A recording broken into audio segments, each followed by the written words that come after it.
L'avez-vous déjà ressenti? Le sentiment que quelque chose d'important est sur le point de se produire. Quelque chose qui a été prédit pendant des siècles. 5 prophéties, 5 avertissements.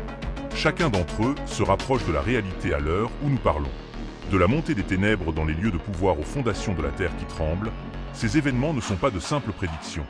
Il s'agit d'une horloge qui fait tic-tac et qui compte à rebours. La question est, êtes-vous prêt pour ce qui est sur le point de s'accomplir? La première prophétie, l'enlèvement. Lorsque le Seigneur reviendra et descendra du ciel, son arrivée sera un événement que personne ne pourra ignorer. De même que tout le monde a été témoin de son ascension, tout le monde sera également témoin de l'ascension de son peuple pour le rencontrer dans les hauteurs, dans un événement que nous connaissons sous le nom d'enlèvement. Certains ont parlé à tort d'un enlèvement secret qui aurait lieu sans que personne ne s'en aperçoive. Cependant, cet événement est loin d'être secret. Au contraire, ce sera l'un des événements les plus grandioses et les plus publics de toute l'histoire de l'humanité, comme Jésus lui-même l'a décrit. Il a dit qu'il enverra ses anges au son puissant de la trompette et qu'ils rassembleront ses élus du monde entier, d'un bout à l'autre de la terre, sur la terre et dans les cieux. Cela est clairement indiqué dans Matthieu, chapitre 24, verset 31. Il n'y a rien de secret là-dedans. L'apôtre Paul, dans sa première lettre aux Thessaloniciens, au chapitre 4, explique en détail ce qui se passera à ce moment-là. Il nous rappelle que, de même que nous croyons que Jésus est mort et ressuscité, nous croyons aussi qu'à son retour, Dieu emmènera avec lui les croyants qui sont déjà morts. Paul affirme avec conviction qu'il a reçu cette révélation directement du Seigneur. Selon lui, nous qui sommes vivants au moment du retour de Jésus ne serons pas les premiers à le rencontrer. Avant nous, ceux qui sont morts en Christ sortiront de leur tombe. Ce n'est qu'à ce moment-là, avec eux, que nous serons enlevés dans les nuages pour rencontrer le Seigneur dans les airs. À partir de ce moment-là, nous serons pour toujours avec le Seigneur. C'est ce que décrit la première Thessaloniciens, chapitre 4, versets 13 à 17. Dans l'original grec, il y a 2 mots différents pour air. L'un est éther, qui a ensuite été adapté en anglais sous le nom de éther. L'autre est air, qui désigne l'air le plus proche de la surface de la Terre, l'air que nous respirons. Et c'est précisément ce terme, air, qui est utilisé dans le texte ci-dessus. Lorsque le temps viendra pour nous de rencontrer Jésus, il sera très proche de la terre, dans une proximité que tout le monde remarquera. Il est presque impossible d'imaginer que personne ne remarque ce grand moment, surtout lorsque le Seigneur crie, que l'archange parle et que la trompette de Dieu résonne dans les cieux. Ce sera une expérience inoubliable et marquante. Certains prétendent que le mot « enlèvement » n'apparaît pas dans le Nouveau Testament. En fait, cette affirmation est correcte, selon la traduction utilisée. Le Nouveau Testament ayant été écrit en grec et non en anglais ou en portugais, la traduction de certains mots et expressions peut varier. Par exemple, dans la première Thessaloniciens, chapitre 4, verset 17, l'expression « enlever pour rencontrer le Seigneur dans les airs » peut être traduite de différentes manières, ce qui peut conduire à des interprétations diverses. Mais qu'en est-il de ce mot « enlèvement » ? Il est fascinant et intrigant. En grec, le mot est « harpazo », et il est utilisé dans plusieurs passages du Nouveau Testament pour décrire le fait d'être enlevé. Dans Jean, chapitre 10, par exemple, le mot est utilisé 3 fois pour décrire comment un loup arrache une brebis au troupeau. Cet acte est décrit comme quelque chose de viol et de soudain. Lorsque le loup apparaît, le mercenaire, qui n'est pas le véritable berger des brebis, s'enfuit en le voyant arriver, abandonnant les brebis. Puis le loup attaque et disperse le troupeau, comme le rapporte Jean, chapitre 10, verset 12. L'enlèvement sera donc un événement dramatique, visible et absolument inoubliable, qui marquera le début d'un nouveau chapitre de l'histoire humaine et de la relation entre Dieu et son peuple. Dans Matthieu 13, au verset 4 et 19, nous trouvons une illustration puissante où le mot « enlever » est utilisé pour décrire l'action rapide et agile d'un oiseau qui descend en piqué, ramasse une graine et s'envole. Cette image exprime l'idée de quelque chose qui se produit soudainement et de manière inattendue. Dans le Nouveau Testament, l'expression « enlever » est utilisée à plusieurs reprises pour décrire des moments où des personnes sont enlevées de la terre d'une manière surprenante et instantanée.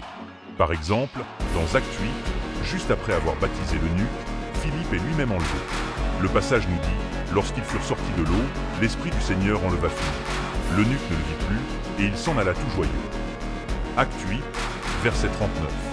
Cet enlèvement a été si soudain que l'eunuque, qui venait de vivre un profond moment spirituel, a vu Philippe disparaître sous ses yeux. Mais il a quand même continué son chemin, plein de joie.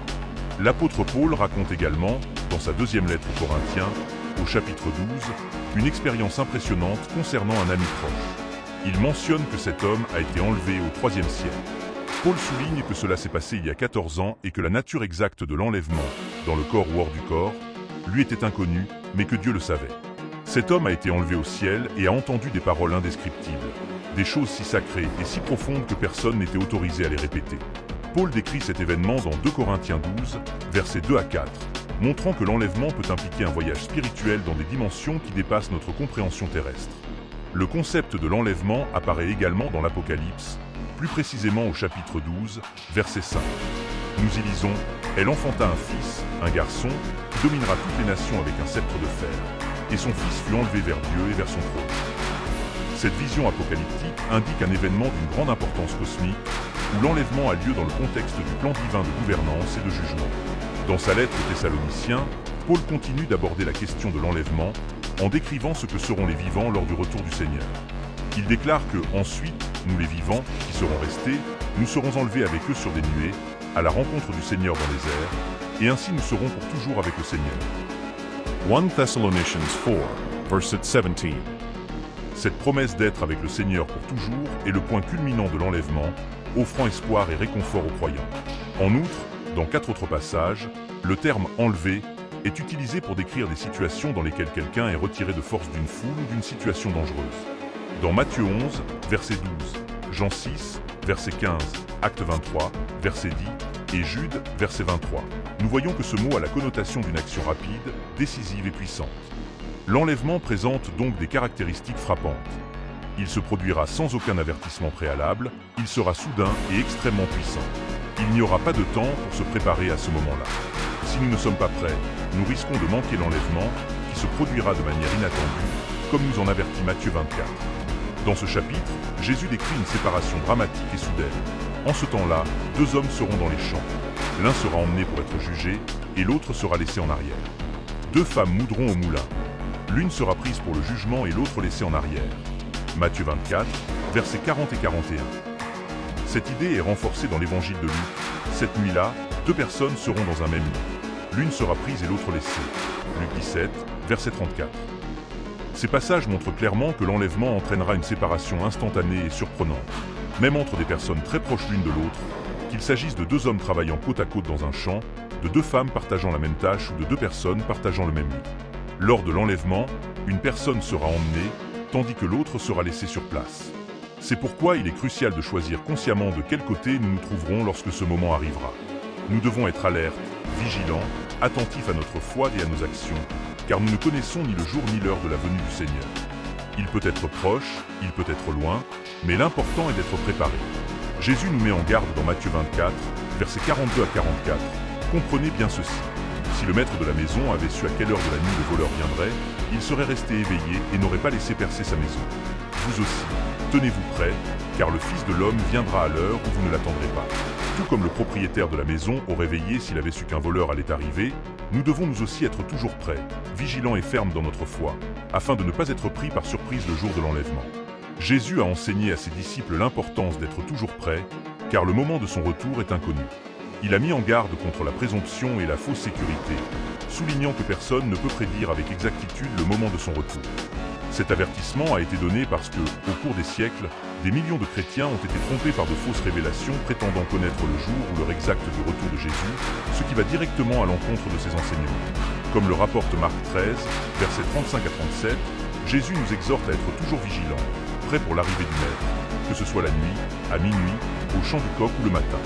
Le message est clair, nous devons rester vigilants, car il pourrait revenir soudainement et nous trouver non préparés, endormis dans la foi et non préparés à son arrivée. Cette vigilance constante est vitale, d'autant plus que l'enlèvement, tel qu'il est décrit dans l'Écriture, est destiné exclusivement aux croyants. Les 3 principaux passages traitant de l'enlèvement indiquent clairement qu'il ne concerne que ceux qui croient en Jésus, y compris les petits enfants innocents qui ne sont pas encore capables d'exercer une foi consciente. Ceux qui ne reconnaissent pas Jésus comme Seigneur et Sauveur ne seront pas emmenés dans la présence du Seigneur au moment de l'enlèvement. Cet événement est réservé aux seuls disciples du Christ, ceux qui se sont engagés envers lui et ont vécu leur vie dans sa foi. Seuls les croyants seront emmenés au ciel lors du retour de Jésus. L'enlèvement n'est pas seulement un concept théologique lointain. Il a le pouvoir de transformer profondément nos vies ici et maintenant. Pour les croyants, c'est une source de réconfort personnel et d'espoir inébranlable. Paul a écrit aux Thessaloniciens précisément pour soulager leur peine à l'égard de ceux qui étaient morts. Il voulait les assurer que la mort n'est pas la fin de l'histoire. Au contraire, la résurrection des croyants décédés inversera les effets de la mort et les ramènera à la vie éternelle. Cette connaissance apporte de la consolation à tous ceux qui ont perdu des êtres chers, en leur offrant la promesse de retrouvailles dans l'avenir, où la mort n'aura plus de pouvoir. En plus d'être une source de consolation, l'enlèvement est aussi une puissante source de force et d'encouragement. La nuit de son arrestation, Jésus a fait une promesse à ses disciples. Il reviendrait vers eux. Cette promesse, rapportée dans les évangiles, est un rappel constant que, quelles que soient les difficultés et les épreuves que nous rencontrons dans ce monde, nous avons l'assurance que le Seigneur reviendra nous chercher. Cela nous donne la force de persévérer dans la foi, même au milieu de l'adversité, sachant que notre avenir avec le Christ est certain et que nous serons amenés dans sa présence glorieuse au moment que Dieu a déterminé. Le message central de l'enlèvement est donc double. D'une part, il offre une profonde consolation à ceux qui souffrent de la perte d'un être cher, en leur assurant que la mort n'est pas la fin et qu'il y aura une résurrection. D'autre part, il nous appelle à la vigilance et à une préparation constante, nous rappelant que le retour de Jésus peut survenir à tout moment. Cette dualité doit façonner notre vie quotidienne, en nous gardant fermes dans notre foi, prêts à rencontrer notre Seigneur, et en vivant avec l'espoir qu'au moment opportun, il nous réunira avec lui pour toujours. La deuxième prophétie, la révélation de l'Antichrist final. La Bible nous avertit d'une période de tribulation, au cours de laquelle émergera un personnage sombre et puissant connu sous le nom d'Antéchrist. Mais comment identifier cette figure apocalyptique selon les Écritures? Ce personnage, qui deviendra l'un des plus grands tyrans de l'histoire, sera un leader mondial désireux d'unifier toutes les nations sous son autorité. Il est comparé à Satan, son père spirituel, et apparaîtra d'abord comme un ange de lumière, trompant beaucoup de gens par son apparence de bonté. Cependant, au fil du temps, il révélera sa véritable nature maléfique par ses actions et ses paroles. Voyons plus en détail qui est l'Antéchrist et comment il jouera son rôle à la fin des temps. Qui est l'Antéchrist? L'Antéchrist est, comme son nom l'indique, quelqu'un qui s'oppose directement au Christ. Le mot anti peut avoir deux significations, contre et à la place de. Ces deux significations s'appliquent parfaitement à ce personnage, car il s'opposera au Christ de toutes les manières possibles, tout en essayant de prendre la place qui revient au Christ seul. Ce leader mondial sera un instrument entre les mains de Satan, qui utilisera son influence pour diriger les forces du mal dans la bataille d'Armageddon. Il persécutera, torturera et tuera le peuple de Dieu, cherchant à détruire tout ce qui est saint. Son règne sera si tyrannique qu'il surpassera même les empereurs les plus cruels de l'histoire, comme César. Bien que la Bible ne mentionne l'Antéchrist par son nom que 4 fois, il est désigné à de nombreuses autres reprises sous différents titres, tels que la bête, la petite corne et l'homme sans foi ni loi, le fils de la perdition. Au verset 3 de 2 Thessaloniciens 2, nous trouvons la prophétie concernant sa révélation. Alors apparaîtront les méchants que le Seigneur Jésus fera périr par le souffle de sa bouche et qu'il détruira par la manifestation de son avènement. Lorsque l'Antéchrist apparaîtra, il exercera une telle fascination sur les gens qu'ils afflueront vers lui comme des mouches vers du miel. Ils seront prêts à suivre ses ordres sans poser de questions, aveuglés par son charisme et sa puissance. Comment unira-t-il les nations? Le prophète Daniel nous donne une vision détaillée de l'Antéchrist, le décrivant comme une quatrième bête, avec des yeux d'homme et une bouche qui prononce des paroles arrogantes. Daniel 7, verset 25. Cette vision, que Daniel a reçue pendant la nuit, montre que l'Antéchrist sera connu pour son éloquence, capable d'attirer l'attention et l'admiration du monde entier. Il parlera contre le Très-Haut, dans un langage pompeux et blasphématoire, et tentera de changer les lois et les temps établis. Daniel prophétise que les saints du Très-Haut seront livrés entre les mains de l'Antéchrist pendant un temps, des temps et la moitié d'un temps, ce qui équivaut à 3 ans et demi. Cette description trouve un parallèle dans le livre de l'Apocalypse, où l'apôtre Jean parle également de la figure de l'Antéchrist. Dans Apocalypse 13, verset 5, Jean écrit « Il fut donné à la bête une bouche qui proférait de grandes choses et des blasphèmes, et il lui fut donné le pouvoir d'agir pendant 42 mois, ce qui correspond à 3 ans et demi. Pendant cette période, l'Antéchrist aura la liberté et le pouvoir de faire tout ce qu'il veut, et son discours sera marqué par des paroles grandioses et arrogantes, pleines de blasphèmes contre Dieu. Nous voyons donc que l'Antéchrist sera un leader extrême et charismatique, qui utilisera sa capacité à parler pour manipuler les masses et consolider son pouvoir. Sa capacité à séduire les nations par ses paroles fera de lui une figure centrale de la période de la tribulation, conduisant le monde dans une ère de ténèbres et de souffrance. Mais malgré son apparente invincibilité, le sort final de l'Antéchrist est déjà scellé. Il sera vaincu par la venue glorieuse du Christ, qui le détruira par le souffle de sa bouche, comme le mentionne 2 Thessaloniciens 2, verset 8. Cette prophétie nous rappelle l'importance de rester vigilant et ferme dans la foi, car l'Antéchrist cherchera à en détourner beaucoup du chemin de la vérité. Cependant, ceux qui sont ancrés en Christ ne seront pas trompés.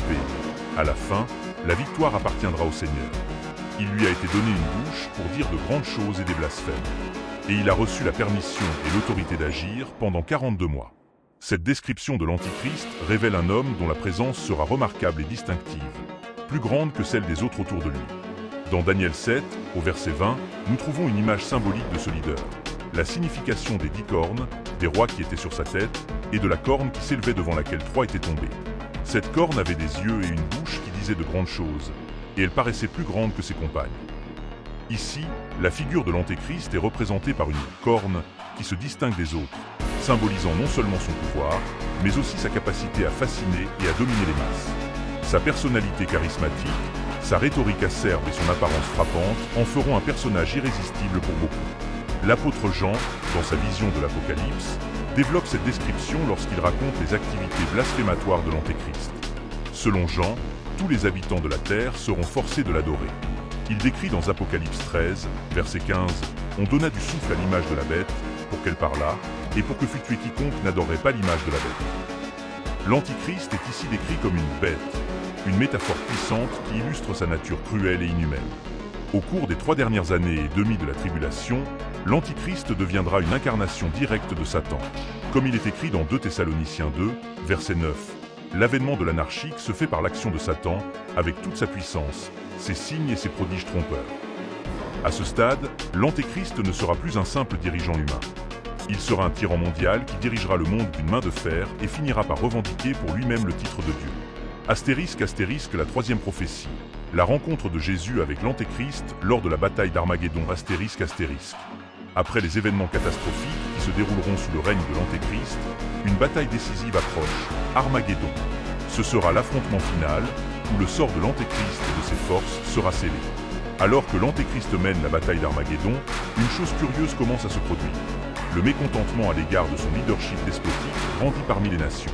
Ce leader mondial, qui avait promis la paix et la prospérité, rompt ses promesses une à une, ce qui pousse de nombreuses nations à se retourner contre lui. Les tensions augmentent et des régions importantes du monde commencent à construire leurs propres forces militaires, poussées par le mécontentement et le désir de se débarrasser de ce tyran.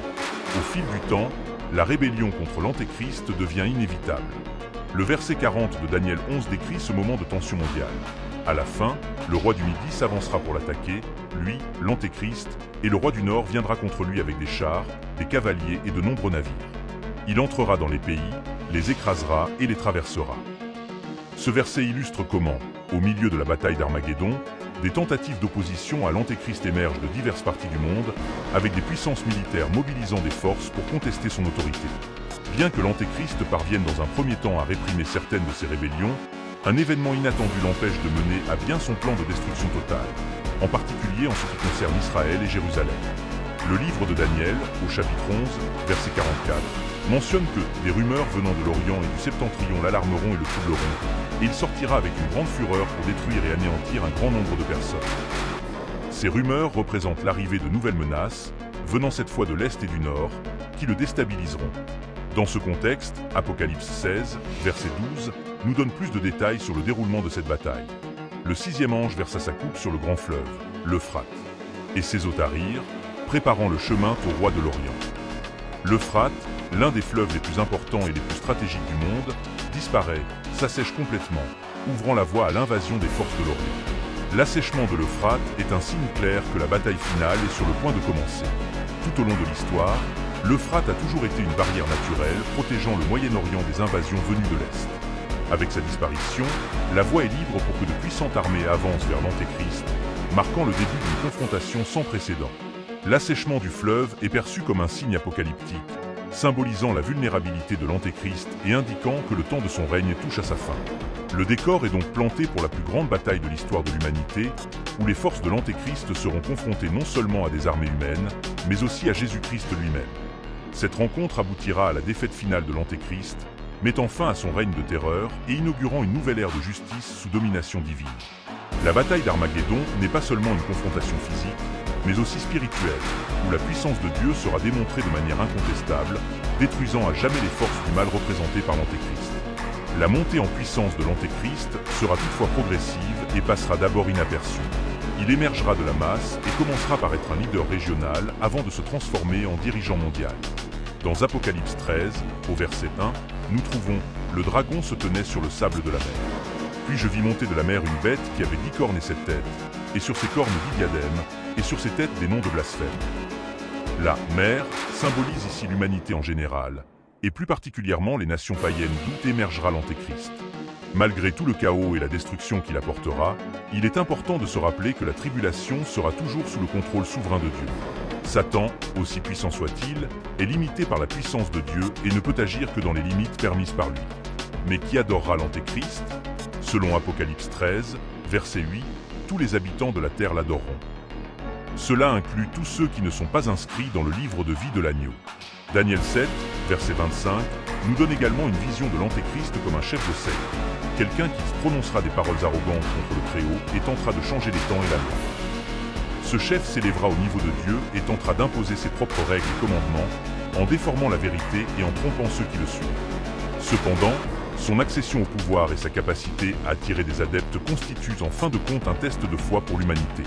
Ceux qui restent fermes dans leur foi en Dieu et en Jésus-Christ ne seront pas trompés par les mensonges de l'Antéchrist.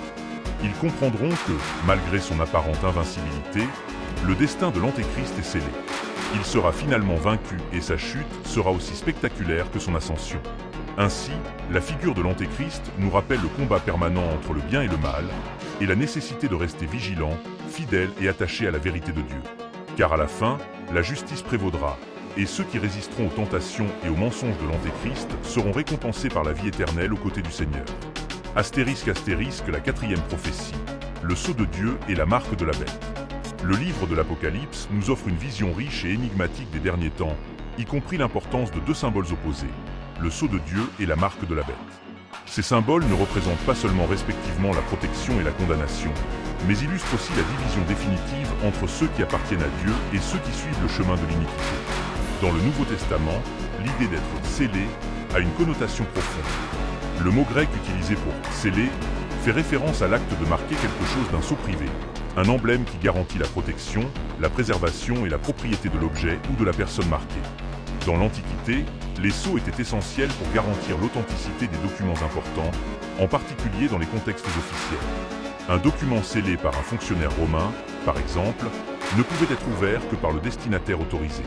Si le sceau était brisé, cela indiquait que le document avait été falsifié ou consulté de manière inappropriée, ce qui mettait en péril son intégrité.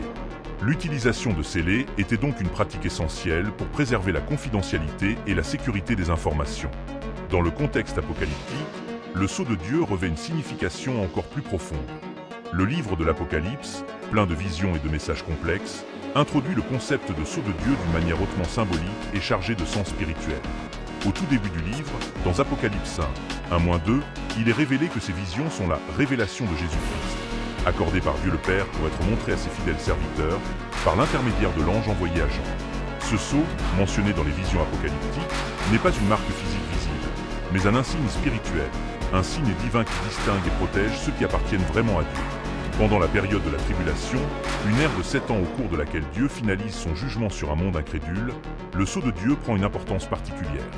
La tribulation est associée au jour du Seigneur, une période d'intervention directe de Dieu dans l'histoire humaine, où il accomplira irrévocablement ses desseins. Ce jour sera marqué par la colère, l'angoisse, la dévastation, les ténèbres et la destruction, comme le décrivent divers passages bibliques. Ce sera une période de jugement divin, d'agitation céleste, de catastrophes naturelles et de terribles fléaux. Au milieu de ce chaos, le sceau de Dieu servira de bouclier à ses fidèles serviteurs. L'un des exemples les plus frappants de ce sceau protecteur se trouve dans Apocalypse 7h4, où Jean entend le nombre de ceux qui ont été marqués du sceau, 144 000, de toutes les tribus des enfants d'Israël. Ces 144 000 serviteurs sont une combinaison de mystères, de symbolisme et de promesses, représentant la préservation spirituelle pendant les temps difficiles de la tribulation. Chacune des 12 tribus d'Israël apporte 12 000 membres, symbolisant la complétude et la perfection du choix divin. L'acte de sceller ces 144 000 serviteurs va au-delà d'une simple marque physique. Il symbolise la protection divine et la propriété de Dieu sur eux, garantissant que, malgré les horreurs de la tribulation, ces serviteurs seront préservés. Ils sont choisis pour une mission spéciale, étant gardés et protégés par le sceau de Dieu, alors que le monde autour d'eux est consumé par le jugement et le désordre. Contrairement au sceau de Dieu, L'Apocalypse mentionne également la marque de la bête, symbole de la damnation éternelle pour ceux qui choisissent de suivre l'Antéchrist. Cette marque représente l'alliance avec le mal et le rejet définitif de Dieu. Alors que le sceau de Dieu apporte protection et sécurité, la marque de la bête apporte destruction et mort. Ces deux symboles, le sceau de Dieu et la marque de la bête, représentent la séparation définitive et irrévocable entre ceux qui appartiennent au royaume de Dieu et ceux qui choisissent la voie de la rébellion. Ainsi, dans le scénario apocalyptique, le sceau de Dieu et la marque de la bête ne sont pas seulement des marques spirituelles, mais reflètent aussi les choix éternels que chacun doit faire. L'importance d'être scellé par Dieu est soulignée comme une question de vie ou de mort spirituelle. Et la protection offerte par ce sceau est la garantie que, quoi qu'il arrive pendant la tribulation, ceux qui appartiennent à Dieu seront en sécurité sous sa souveraineté et sa garde. Le nombre 144 000 dans l'Apocalypse est un symbole riche et profondément significatif, chargé d'un symbolisme numérique qui résonne avec la tradition biblique. Dans la numérologie biblique, le chiffre 12 est souvent associé à l'autorité divine, à l'ordre et à la plénitude. En multipliant 12 par les 12 tribus d'Israël, puis en multipliant le résultat par 1000, on obtient 144 000, un nombre qui suggère une plénitude élargie et une représentation complète du peuple de Dieu. Cette expansion de la plénitude contraste encore plus avec la marque de la bête, qui représente l'alliance avec le mal et la rébellion contre Dieu. Le livre de l'Apocalypse, connu pour ses visions dramatiques et son symbolisme puissant, utilise ces nombres et ces marques pour illustrer la bataille éternelle entre le bien et le mal, entre l'autorité divine de Dieu et le pouvoir terrestre et corrompu du monde. Ces symboles, qui comprennent le sceau de Dieu et la marque de la bête, ont captivé l'imagination des croyants et des érudits au cours des siècles, inspirant une réflexion et une contemplation profonde sur le destin ultime de l'humanité et la lutte entre la lumière et les ténèbres. Le sceau de Dieu, mentionné dans Apocalypse 7, 2-3, est une marque spirituelle de protection et de propriété divine. Contrairement à une marque physique visible, le sceau de Dieu symbolise un engagement profond et personnel envers le Créateur et ses enseignements. Ceux qui reçoivent ce sceau sont reconnus comme de fidèles disciples de Dieu, protégés spirituellement pendant les périodes d'épreuve et de jugement. Posséder le sceau de Dieu, c'est être choisi pour vivre sous ses lois et ses principes, représentant une vie consacrée à la justice et à l'obéissance divine. C'est une marque qui offre une sécurité spirituelle, garantissant que ceux qui la possèdent sont sous la protection de Dieu, même dans les moments les plus difficiles. En revanche, la marque de la bête, décrite dans Apocalypse 13, 16-17, est le symbole d'une alliance avec le mal. Cette marque, imposée par un chef diabolique connu sous le nom de Bête, représente le rejet de Dieu et l'acceptation de la domination corrompue et trompeuse du pouvoir terrestre. La marque de la bête n'est pas seulement un symbole de loyauté envers un régime oppressif, mais aussi une manifestation d'adoration de ce pouvoir, ce qui est contraire à tout ce que Dieu représente. Ceux qui acceptent la marque de la bête se détournent de Dieu et s'allient au mal, choisissant de suivre un chemin qui mène à la destruction. Selon les Écritures, cette marque sera essentielle pour participer à l'économie pendant le règne de la bête. Selon Apocalypse 13, 16-17, tous les hommes, petits ou grands, riches ou pauvres, libres ou esclaves, seront obligés de recevoir cette marque sur leur main droite ou sur leur front. Sans cette marque, personne ne pourra acheter ou vendre, ce qui symbolise la domination totale du système de la bête sur la vie quotidienne. La marque elle-même, qu'il s'agisse d'un nom ou d'un chiffre, sert à distinguer ceux qui suivent la bête de ceux qui résistent en choisissant de rester fidèles à Dieu. Apocalypse 13h18 nous présente l'énigmatique nombre 666, décrit comme le nombre d'un homme et un symbole chargé de sens. Le nombre 666, composé de 3 6, symbolise l'imperfection et la faillibilité de l'homme. Dans la numérologie biblique, le chiffre 7 représente la perfection totale, tandis que le 6, qui se situe un cran en dessous du 7, indique quelque chose d'incomplet ou d'imparfait. Ainsi, 666 est considéré comme une représentation de l'incapacité humaine à atteindre la perfection divine. Ce chiffre est un indice de l'identité du dernier dictateur mondial, celui qui, selon les prophéties, régnera avant le retour de Jésus-Christ pour 1000 ans. Cette bataille entre le sceau de Dieu et la marque de la bête dans l'Apocalypse n'est pas seulement une lutte symbolique, mais un reflet des choix spirituels auxquels chacun est confronté. La décision d'accepter le sceau de Dieu ou la marque de la bête est en fin de compte un choix entre la vie éternelle avec Dieu ou la damnation éternelle. Le sceau de Dieu offre protection, sécurité et une vie vécue en communion avec le Créateur. En revanche, la marque de la bête conduit à la destruction, symbolisant l'alliance avec le mal et le rejet de la grâce divine. Ainsi, au cœur de l'Apocalypse se trouve le message selon lequel, malgré les tribulations et les défis auxquels le monde sera confronté, la décision de s'allier à Dieu ou au mal sera le facteur déterminant de la destinée finale de chaque individu. La marque de la bête et le sceau de Dieu représentent ce choix fondamental, un choix qui définit non seulement l'avenir immédiat, mais aussi l'éternité. Le terme « marque » dans le contexte biblique, en particulier lorsqu'il est associé à la marque de la bête, a un poids symbolique important. Cependant, en dehors de cette association spécifique dans l'Apocalypse, le mot grec « charagma » n'a pas d'usage particulier ou spirituel. Historiquement, charagma était largement utilisé pour désigner des impressions sur des documents ou des pièces de monnaie, notamment en tant que sceau impérial de l'Empire romain. Au cours des 1er et 2e siècles, ce sceau était couramment apposé sur des documents officiels, servant de marque d'authenticité et d'autorité. En dehors de l'Apocalypse, le mot « charagma » n'apparaît qu'une seule fois dans le Nouveau Testament, en Actes 17h29, où il est utilisé pour décrire une image artistique. Cependant, son association dans le livre de l'Apocalypse transforme le « charagma » en un symbole chargé de sens spirituel et moral. Accepter la marque de la bête, représentée par le « charagma », est perçu comme un acte de trahison envers Dieu. Cette acceptation n'est pas seulement une action extérieure ou une marque visible sur le corps.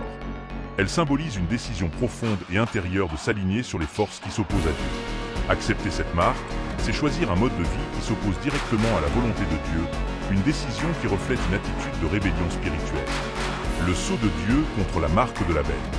Au centre du récit apocalyptique, nous trouvons deux symboles puissants qui représentent des forces opposées, le sceau de Dieu et la marque de la bête. Le sceau de Dieu est un symbole d'autorité divine, de protection et de loyauté envers Dieu. Ce sceau, qui est souvent compris comme une marque spirituelle invisible, désigne ceux qui restent fidèles et obéissants à Dieu, même dans les moments de grande épreuve. Le sceau de Dieu n'est pas seulement une marque de propriété divine, mais aussi un signe de protection spirituelle pendant les périodes de jugement et de tribulation. En revanche, la marque de la bête est un symbole de soumission au pouvoir corrompu du monde. Elle est souvent interprétée comme un signe physique ou visible qui indique la conformité aux forces du mal qui s'opposent à Dieu. Ceux qui reçoivent la marque de la bête renoncent, par essence, à leur allégeance à Dieu et s'alignent sur le pouvoir terrestre et corrompu représenté par la bête. Cette marque symbolise le choix de suivre une voie de rébellion et de désobéissance, en contraste direct avec le sceau de Dieu. Ces deux symboles, le sceau de Dieu et la marque de la bête, représentent la lutte éternelle entre le bien et le mal. Ils soulignent l'importance de faire le bon choix dans la vie, de décider de suivre Dieu et ses enseignements ou de se soumettre aux forces corrompues et maléfiques qui dominent le monde. La décision d'accepter le sceau de Dieu ou la marque de la bête n'est pas seulement un choix de loyauté spirituelle, mais aussi un choix qui détermine la destinée éternelle de chaque individu. La 5e prophétie, les nouveaux cieux et la nouvelle Jérusalem. La 5e prophétie de l'Apocalypse nous présente une vision glorieuse de l'avenir, l'apparition des nouveaux cieux et de la nouvelle Jérusalem. Également connue sous les noms de Temple de Dieu, Cité sainte, Cité de Dieu, Cité céleste, Cité quadrangulaire et Jérusalem céleste, cette vision représente le paradis céleste sur terre. La Bible mentionne cette ville dans plusieurs passages, tels que Galates 4h26 et Hébreux 11, 12-13, mais c'est dans Apocalypse 21 qu'elle est décrite de la manière la plus complète et la plus détaillée. Apocalypse 21 nous offre une vision de la fin de l'histoire, du moment où tous les âges sont passés et où commence le nouvel âge éternel de paix et de justice. La tribulation, avec toutes ses épreuves et ses difficultés, aura pris fin. La bataille d'Armageddon, la dernière grande guerre entre le bien et le mal, aura été livrée et gagnée par notre Seigneur Jésus-Christ. Satan, le grand adversaire, aura été enchaîné et jeté dans l'abîme, où il restera pendant les 1000 ans du règne du Christ sur la terre. Avec la victoire du Christ, un nouveau temple glorieux sera établi à Jérusalem, symbolisant la présence éternelle de Dieu parmi son peuple. La dernière rébellion contre Dieu sera écrasée et Satan recevra son juste châtiment. Il sera jeté pour l'éternité dans le lac de feu. Le grand jugement du trône blanc aura eu lieu, où toute l'humanité sera jugée selon ses actes, et les justes entreront dans la vie éternelle, tandis que les méchants connaîtront la damnation éternelle. La nouvelle Jérusalem, décrite comme une ville quadrangulaire, descendra du ciel, paraît comme une épouse pour son mari.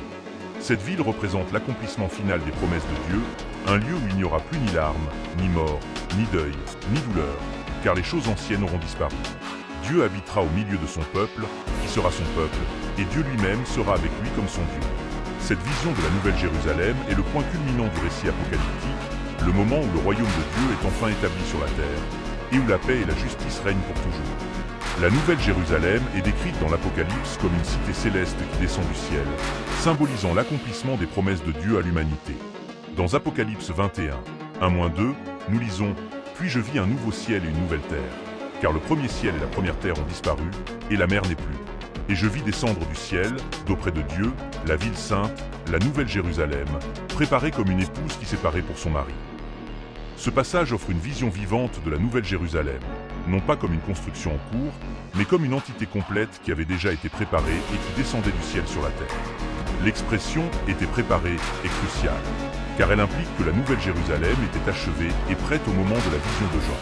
Il ne décrit pas la ville en train d'être créée, mais plutôt en train de descendre du ciel, symbole de sa perfection et de sa préparation à son rôle éternel. L'idée d'un nouveau ciel et d'une nouvelle terre est une constante dans les Écritures, reflétant une transformation totale et divine. Le concept d'un nouveau ciel et d'une nouvelle terre est répété dans plusieurs passages bibliques, depuis les prophètes de l'Ancien Testament jusqu'au Nouveau Testament. Isaïe 65, 17-18 prophétise « Car voici que je crée de nouveaux cieux et une nouvelle terre, et l'on ne se souviendra plus des choses passées, on n'y pensera plus. Mais soyez dans l'allégresse et réjouissez-vous à jamais de ce que je crée. Car voici que je crée Jérusalem pour qu'elle soit une joie et son peuple pour qu'il soit un bonheur. » Ces paroles annoncent un avenir dans lequel la création de Dieu sera renouvelée et perfectionnée, et où Jérusalem sera une source de joie et de bonheur éternel pour son peuple. La Nouvelle Jérusalem se caractérise par sa sainteté et sa pureté, se distinguant comme une ville unique et sans pareille. Contrairement aux villes terrestres, la Nouvelle Jérusalem ne connaît pas le péché. Depuis la création, l'humanité n'a jamais connu de communauté totalement exempte de péché. Adam et Ève, dans leurs conditions initiales, vivaient dans un état de pureté, mais la chute les a éloignés de cet idéal. La Nouvelle Jérusalem représente la restauration finale et parfaite, un lieu où le péché n'a pas sa place et où la justice et la sainteté sont la norme. Les problèmes et les défis qui se posent lorsqu'on essaie de décrire ou de comprendre cette communauté céleste soulignent son caractère unique. La Nouvelle Jérusalem n'est pas une réalisation humaine, mais un don divin. Dans Apocalypse 21, 3-4, il est dit « Et j'entendis du trône une voix forte qui disait « Voici, le tabernacle de Dieu est avec les hommes. Il habitera avec eux, et eux, ils habiteront avec lui. Il habitera avec eux, et ils seront son peuple, et Dieu lui-même sera avec eux comme leur Dieu. Il essuiera toute larme de leurs yeux, et la mort ne sera plus. Il n'y aura plus ni deuil, ni cri, ni douleur, car les choses anciennes ont disparu. » Cette déclaration est l'un des moments les plus consolants de la vision de Jean, car elle promet la présence continue de Dieu auprès de son peuple. Le tabernacle de Dieu représente la présence de Dieu parmi les hommes d'une manière si intime et directe qu'elle n'a jamais été expérimentée auparavant. Les habitants de la Nouvelle Jérusalem seront dans une proximité avec Dieu qui dépasse toute attente humaine, jouissant d'une relation directe et personnelle avec le Créateur. La description de Dieu essuyant toutes les larmes et de l'absence de mort, de deuil, de cris et de douleur est la promesse d'un nouveau départ, d'un état éternel de bonheur et de paix où les douleurs et les souffrances du passé ont été complètement éradiquées. Le contraste entre les réalités de la vie actuelle et la promesse de la Nouvelle Jérusalem souligne l'ampleur de la restauration promise, où toutes les choses anciennes, pleines de chagrin et de souffrance, ont été remplacées par un état de perfection et de joie éternelle. Dans le contexte biblique, le tabernacle construit par Moïse avait un but important, représenter la demeure de Dieu sur terre. Ce tabernacle, décrit en détail dans l'Ancien Testament, n'était pas seulement une structure physique, mais une représentation symbolique de la présence de Dieu parmi le peuple d'Israël. Il servait de lieu de rencontre où Dieu résidait parmi son peuple, établissant un lien direct et tangible avec l'humanité. Dans le livre de l'Apocalypse, nous trouvons une vision plus glorieuse et définitive de la demeure de Dieu avec son peuple dans la Nouvelle Jérusalem. Dans Apocalypse 21.5 à 8, nous lisons le renouvellement proclamé de l'univers. Celui qui était assis sur le trône dit « Voici, je fais toutes choses nouvelles. » Et il dit « Écris cela, car ces paroles sont fidèles et vraies. » Et il me dit « C'est fait. Je suis l'alpha et l'oméga, le commencement et la fin. À celui qui a soif, je donnerai gratuitement de la source de l'eau de la vie. Le vainqueur héritera de ces choses, je serai son Dieu et il sera mon fils. Mais les lâches, les incrédules, les abominables, les meurtriers, les impudiques, les enchanteurs, les idolâtres et tous les menteurs, leur part sera dans les temps ardents de feu et de soufre, ce qui est la seconde mort. » Dans cette déclaration, Dieu, qui siège sur le trône, annonce une transformation radicale et définitive. « Voici que je fais toutes choses nouvelles. » Cette expression symbolise le renouvellement complet de la création, où l'ancien ordre des choses, marqué par la corruption et le péché, est remplacé par un nouveau commencement, parfaitement aligné sur la volonté de Dieu. Ce renouvellement n'est pas un simple changement superficiel, mais une transformation essentielle qui affecte tous les aspects de l'existence. L'affirmation selon laquelle « je suis l'alpha et l'oméga, le commencement et la fin » souligne la souveraineté de Dieu sur toute la création. L'alpha et l'oméga sont respectivement la première et la dernière lettre de l'alphabet grec, symbolisant le fait que Dieu est le commencement et la fin de toute chose, englobant l'ensemble de l'histoire et du temps. Il est la source et l'achèvement de tout ce qui existe. Dieu promet d'offrir, de la source de l'eau de vie, à ceux qui ont soif. L'eau de vie est une métaphore de l'épanouissement spirituel et de la satisfaction que Dieu apporte à ceux qui recherchent sa présence. C'est un don gratuit pour tous ceux qui désirent un lien profond et éternel avec le Créateur, symbolisant une vie abondante et éternelle. Les vainqueurs sont ceux qui ont persévéré dans la foi et qui ont surmonté l'adversité et la tentation.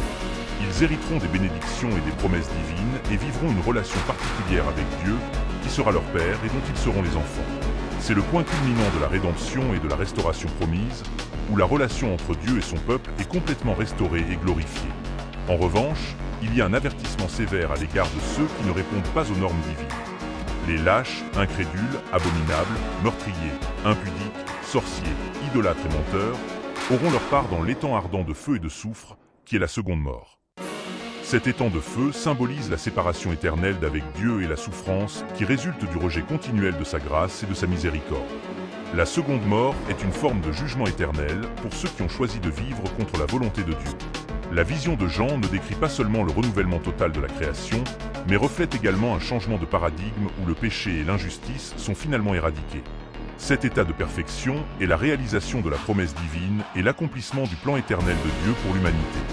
Le concept de renouveau et de perfection finale est souvent idéalisé dans nos esprits.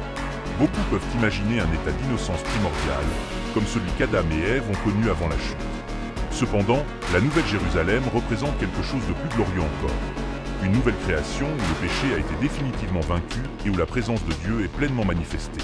L'idée que toutes choses sont faites nouvelles souligne la profondeur de cette transformation, offrant une nouvelle réalité qui transcende les limites et la corruption du monde précédent.